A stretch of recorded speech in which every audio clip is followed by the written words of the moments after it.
Salve, salve, meus guerreiros! Professor Lego Fontes na área, claro, sempre trazendo conteúdo relevante para que você possa produzir nada menos do que a melhor redação da sua vida. Aliás, é a missão deste canal e desse professor que vos fala. Guerreiros, olha só.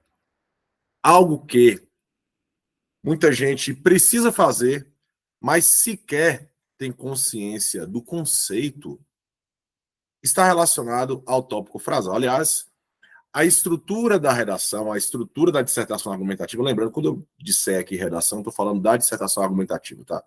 Que é o tipo textual mais cobrado pela maioria das provas. Claro que você vai ter estudo de caso, questão dissertativa, carta argumentativa, dissertação expositiva, mas isso é exceção, não é a regra. A regra é a dissertação argumentativa para a maioria dos vestibulares, dos concursos, sobretudo do Enem, em que esse é o único tipo textual já cobrado, beleza? Então, quando eu estiver falando aqui redação, estou falando especificamente da dissertação argumentativa. Bom, a parte esse parêntese, a estrutura de uma dissertação argumentativa é algo muito comentado e todo mundo fala introdução, desenvolvimento, conclusão.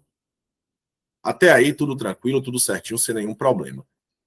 Todavia, é preciso que a gente entenda que dentro dessas macroestruturas que compõem uma dissertação argumentativa de 30 linhas, que é a mais comum, nós temos algumas microestruturas que vão compor esse parágrafo, porque as pessoas, por vezes, têm a ideia errônea, equivocada, de que apenas o fato de saber que o texto tem uma introdução, tem um desenvolvimento, tem uma conclusão, apenas com isso, com essa ideia, eu vou conseguir nota máxima na parte estrutural. Lembrando que, no caso do Enem, a parte estrutural está dentro da competência 2. Mas, evidentemente, que por mais que as competências sejam corrigidas de modo independente, isso de acordo com o INEP, preciso saber que uma competência pensada, trabalhada, executada de modo equivocado, claramente vai comprometer as demais. É um efeito cascata, uma reação em cadeia. Bom, diante disso, dessas microestruturas que existem dentro de uma macroestrutura, que é um parágrafo, por exemplo, existe algo chamado tópico frasal. O que é o tópico frasal? Tópico de topo, ou seja, aquilo que vem acima, aquilo que está acima. Tópico, topo. Tópico, topo. O topo, a frase que vem no topo, a frase que vem acima, a frase que vem primeiro, tá? E no caso da dissertação argumentativa, nós estamos falando do período que vem primeiro. Lembrando que na composição da micro para macro, numa relação gradativa, nós temos palavra, oração, período, parágrafo, nessa ordem. Ou seja, nós temos a palavra, que é a mínima estrutura, nós temos a oração, que tem como elemento centralizador um verbo, enquanto que o período, mais de um verbo. Bom, diante disso, né, claro que isso é um conceito, né, é uma ideia para que a gente entenda o processo estrutural e essa sequência, né, nós temos o tópico frasal, que, guerreiros, para a gente entender o que é o tópico frasal e qual é a função, a utilidade dele, o tópico frasal seria uma espécie de introdução do parágrafo, uma espécie de enunciação do parágrafo. Como assim? É como se eu, em um período inicial, eu enunciasse, eu dissesse, eu escrevesse qual será o objeto de análise do meu parágrafo. Ou seja, eu vou falar sobre o que nesse parágrafo, nessa macroestrutura. Isso vale para o desenvolvimento 1, para o desenvolvimento 2, para a nossa conclusão, em alguns casos para a introdução, mas em geral, nesse tipo de dissertação a gente insere um repertório de apresentação, mas isso é assunto para outra aula. Mas o que eu quero que você se lembre é isso. Os meus parágrafos precisarão de uma introdução, precisarão de uma enunciação. Ou seja, eu preciso mostrar para o meu interlocutor, para o meu avaliador, o seguinte: olha, eu vou tratar disso, desses elementos aqui. Esses serão meus objetos de análise, ok? Ou seja, encare o tópico frasal como a introdução do seu parágrafo. Até porque um parágrafo, ele é composto por uma ideia de início, meio e fim. Ou seja, essa macroestrutura precisa estar completa. Para isso, nós temos o tópico frasal. Bom, eu trouxe aqui um exemplo cujo núcleo temático trata da violência nas escolas. Se eu não estiver enganado, é a necessidade do combate à violência nas escolas. ok? E aqui nós temos um desenvolvimento 1, tá? Perceba que esse período inicial, ele começa aqui e ele termina aqui. Esse tópico frasal, tá? Ó, aqui, como é o topo, ó, top de topo, tá? A frase que vem no topo, a frase que vem no início, a frase que começa o meu parágrafo, ou, nesse caso, o período, né? Ele começa inicialmente aqui por um mecanismo linguístico interparágrafos, que eu trato disso em um outro vídeo. Então começa com nesse contexto. Que contexto? No contexto que foi trazido anteriormente, ou seja, nesse contexto, no contexto da introdução, já que nós estamos falando de desenvolvimento 1. Então, na introdução, eu tratei de algo.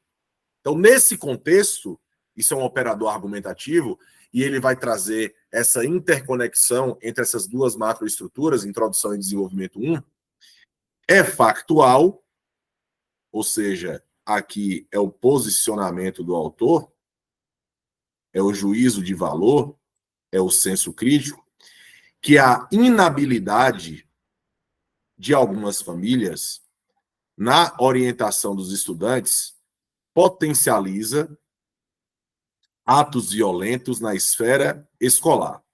Guerreiros, muita atenção nessa parte relacionada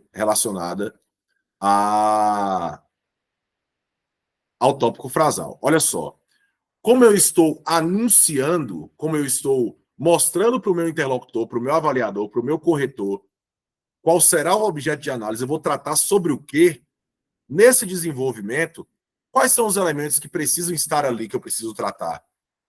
Primeiro deles, o meu argumento. Se é o desenvolvimento 1, o argumento 1, que é a inabilidade de algumas famílias na orientação dos estudantes. Ou seja, a inabilidade, é da mesma cor aqui, ó, a inabilidade de algumas famílias, para não generalizar, né, tem algumas aqui, ó, é o argumento 1. Ou seja, a violência escolar acontece porque algumas famílias não orientam de forma correta. Olha o argumento de causa. Por quê? Tá? Então, eu anunciei, eu apresentei, e nesse caso, retomei o argumento 1. E, posteriormente, atos violentos na esfera escolar. O que eu trouxe aqui, guerreiros? Ó? Os elementos do tema. Ou seja, mais precisamente, representado pelo núcleo temático, que é violência nas escolas, né? Atos violentos na esfera escolar.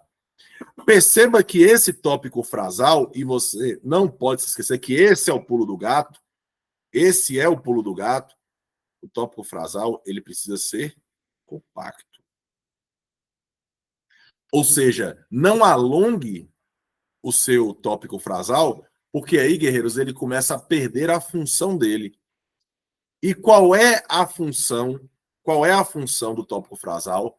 Apresentar os elementos que serão objeto de análise ao longo do parágrafo. Então, se eu alongo, ele começa a perder a função. Então, o que eu faço? Parágrafo compacto, ou período compacto, e esse período compacto anuncia, apresenta os elementos que serão objeto de análise do parágrafo, e acabou. Perceba que aqui não traz, né, exatamente o número de linhas que se utiliza numa folha, até porque aqui está digitado, né, então ele perde um pouco essa noção espacial. Mas aqui vai dar o quê? Uma linha e meia. Tá? Então, o seu tópico frasal, minha recomendação é uma linha e meia, no máximo 2 linhas. No máximo 2 linhas. Com isso, você também tira o risco da justaposição sintática, que são os períodos excessivamente longos, ou seja, eu não posso perder de vista a função daquela microestrutura, tá? O tópico frasal, como vocês já viram, tem uma função, e a função dele é apresentar aquilo que vai ser o objeto de análise do parágrafo. Fechou? Então, lembre-se, não perca isso de vista. Desenvolvimento 1, desenvolvimento 2, conclusão, com o tópico frasal, anunciando que será objeto de análise do parágrafo. No caso da redação Enem em específico, o tópico frasal da introdução, em geral, é um repertório de apresentação para que, a partir dele, eu possa enriquecer o meu texto do ponto de vista de estratégia argumentativa, de repertório e trazer ali meu conhecimento de mundo para dentro do texto. Mas a introdução é assunto para outra aula. E espero que eu tenha ajudado. E assim, guerreiros, ó, cuidado, só para a gente encerrar com algo bem importante. Muita gente, quando vai me procurar, fala assim: ah, Lê, eu quero só escrever, eu quero só escrever. E às vezes, quando você pergunta para esse que só quer escrever, para esse que só quer fazer o simular, para esse que só quer a correção, ele, por vezes, não sabe o que é um fator de textualidade, não sabe o que é um tópico frasal, não sabe para que serve um tópico frasal, qual é a função de uma introdução, qual é a função de um desenvolvimento. Guerreiros, alguns conceitos, eles são inegociáveis. Inegociáveis, para que você possa entender o que fazer, como fazer, por que fazer. Por isso, nunca negligencie a teoria, por melhor que você esteja, por melhor que seja o seu nível. Cuidado com isso. Equilíbrio. Você não pode se subestimar, mas também não pode se superestimar, porque isso pode ser algo fatal para a hora da prova. Beleza? Um abraço a todos e vamos para cima.